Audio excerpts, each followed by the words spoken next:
Bonjour à tous et bienvenue sur Histodote. Les guerres de religion font partie des périodes sombres de notre histoire.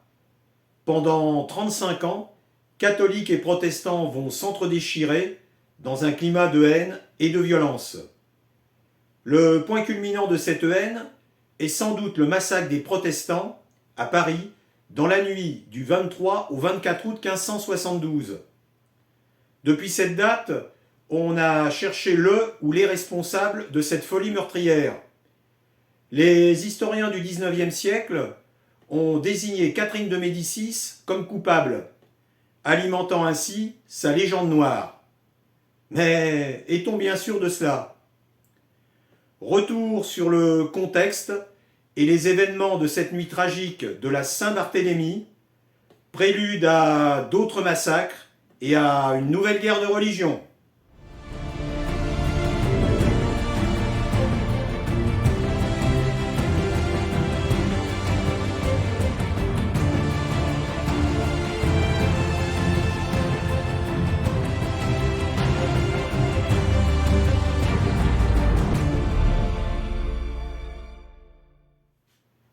Tout commence pourtant par un mariage le 18 août 1572 entre Henri de Navarre, prince protestant, et la catholique Marguerite de Valois, fille de Catherine de Médicis.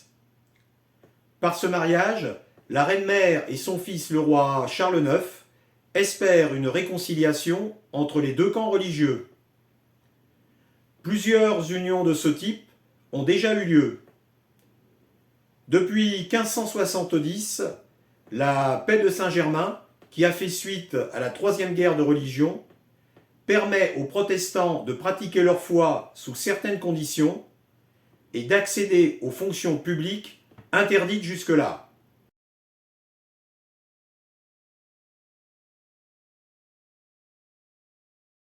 Beaucoup de monde s'est déplacé pour assister à cet événement, dont bon nombre de gentilshommes protestants ou huguenots comme on les appelle aussi. Une cérémonie qui se déroule dans l'atmosphère lourde de cette journée d'été, mais surtout à cause du climat de tension et de méfiance qui règne dans l'assistance. En effet, les Parisiens en majorité catholique désapprouvent ce mariage. Il a lieu sur le parvis de Notre-Dame, car Henri, du fait de sa religion, ne peut pas entrer dans la cathédrale ni assister à la messe qui suit la bénédiction. Il faut d'ailleurs toute la persuasion de son frère Charles pour que celle qu'on appellera la reine Margot prononce le oui fatidique qui entérine cette union.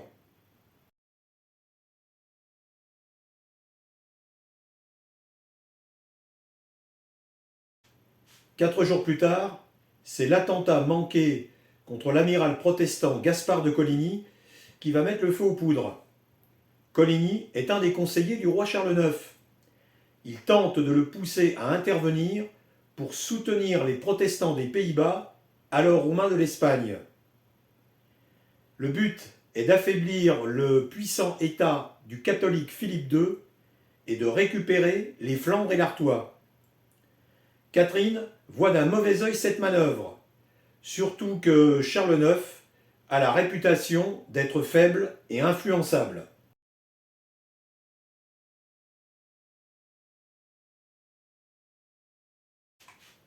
C'est en rentrant chez lui qu'il est blessé au bras par un tir d'arquebuse d'un nommé Mourvert. Mais qui se cache derrière ce tueur à gages? Difficile à dire. Même si Catherine n'approuvait pas sa politique, on l'imagine mal avoir ordonné cet assassinat qui aurait ruiné ses efforts de paix entre les deux confessions. Le duc de Guise? Pas sûr non plus. Le chef des ultra-catholiques tentait de regagner les faveurs du roi, lui qui avait eu l'intention d'épouser Marguerite quelques années plus tôt. Reste Philippe II. C'est sûr que la mort de Coligny aurait bien arrangé les affaires espagnoles.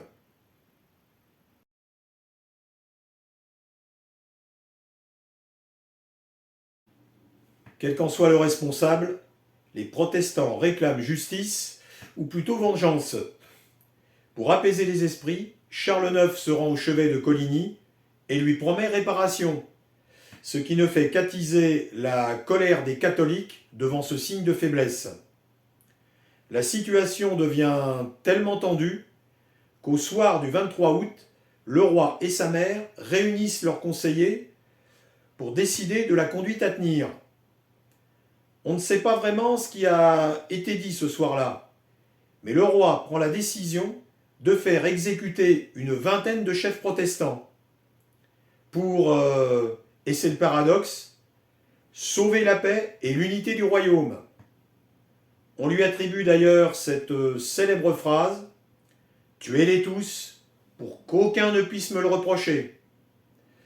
Enfin, pas tous, puisqu'on décide d'épargner les princes de sang, Henri de Navarre et le prince de Condé. On prévient les autorités municipales de fermer les portes de la ville et d'armer les bourgeois pour éviter tout soulèvement. C'est le duc de Guise qui est chargé de mener les opérations. Son premier ordre est d'envoyer des hommes pour achever le pauvre Coligny, qui est ensuite défenestré. Son cadavre va subir toutes sortes de sévices et finira pendu au gibet de Montfaucon.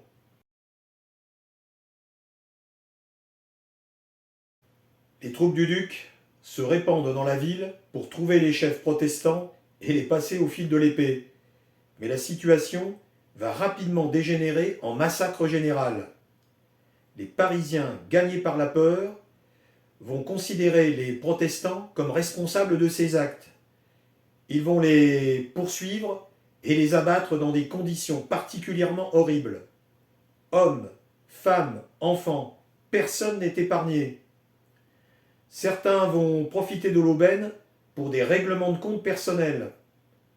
La Seine devient rouge à cause des cadavres ensanglantés qui y sont jetés. Le 24 au matin, Charles IX, horrifié, tente d'arrêter le massacre, mais sans succès. Lui-même est obligé de se barricader pour éviter d'être pris à partie. Le 26, devant le Parlement, il endosse la responsabilité de la mort des chefs protestants et la justifie en invoquant un complot visant à renverser la monarchie.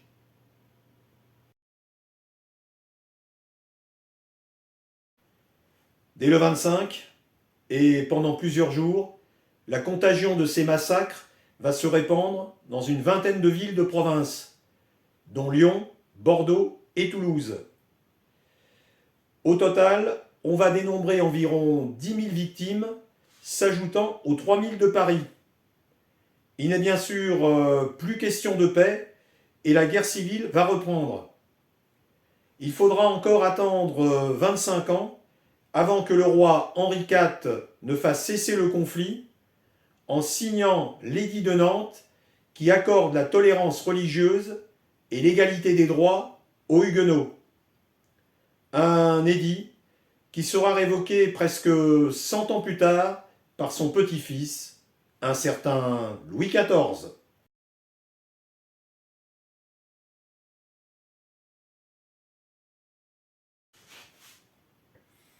Voilà, merci à vous de m'avoir suivi. Et n'oubliez pas, avec moi, faites vivre l'histoire. Salut!